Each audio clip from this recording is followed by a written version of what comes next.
السلام علیکم ورحمۃ اللہ وبرکاتہ۔ امید ہے کہ آپ سب خیریت سے ہوں گے۔ دیکھیے، سماج میں، ہمارے معاشرے میں وضو کے تعلق سے کچھ چیزیں رائج ہیں۔ مثلا یہ کہا جاتا ہے کہ اگر کسی نے کسی برہنہ یا ننگے مرد یا عورت کو دیکھ لیا اور وہ باوضو ہے تو اس کا وضو ٹوٹ جائے گا، اس کا وضو باقی نہیں رہے گا۔ اسی طرح یہ بھی کہا جاتا ہے کہ اگر کسی نے کسی مرد یا عورت کے سطر پر نظر ڈال لی اور اس کا وضو ہے تو اس کا وضو ٹوٹ جاتا ہے، اس کا وضو باقی نہیں رہتا۔ اور ایک تیسرا مسئلہ یہ بھی بیان کیا جاتا ہے کہ اگر کسی کے کپڑے پر یا کسی کے بدن پر کوئی ناپاکی لگ جائے، گندگی لگ جائے، پیشاب وغیرہ لگ جائے تو اس سے اس کا وضو ختم ہو جاتا ہے، وضو باقی نہیں رہتا۔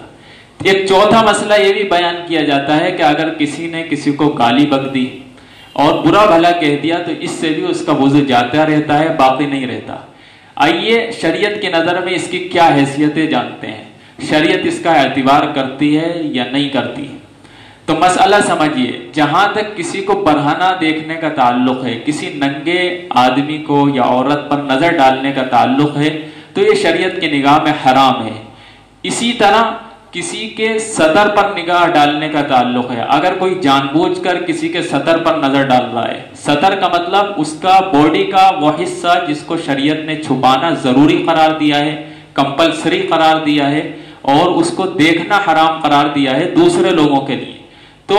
ایسی چیز پر اگر کوئی نگاہ ڈالتا ہے جان بوجھ کر تو یہ حرام ہے، شریعت کی طرف سے اس کی اجازت بالکل نہیں ہے۔ الا یہ کہ کوئی وجہ ہو، کوئی مجبوری ہو تو یہ ایک الگ چیز ہے،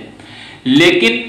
اس کی وجہ سے وضو ٹوٹ جائے ایسا بالکل نہیں ہے کہ اگر کسی نے کسی کے سطر پر نگاہ ڈال لی تو پھر وہ باوضو ہے تو اس کا وضو ٹوٹ جائے گا، اس کی شریعت میں کوئی اصل نہیں ہے، بلکہ اس کا وضو باقی رہے گا۔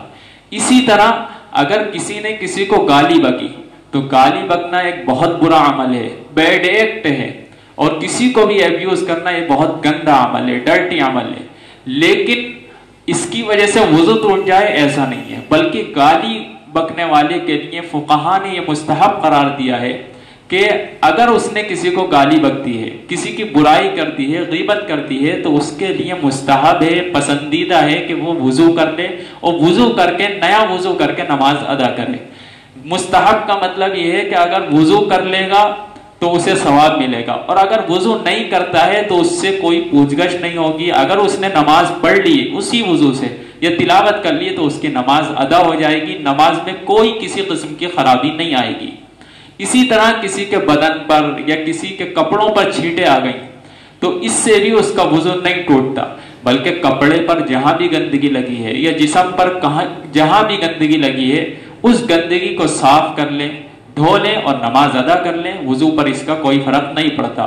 امید ہے کہ میری یہ باتیں آپ کو سمجھ آئی ہوں گی۔ اللہ تبارک و تعالی ہمیں سب کو غلط فہمیوں سے محفوظ فرمائے۔ السلام علیکم ورحمۃ اللہ وبرکاتہ۔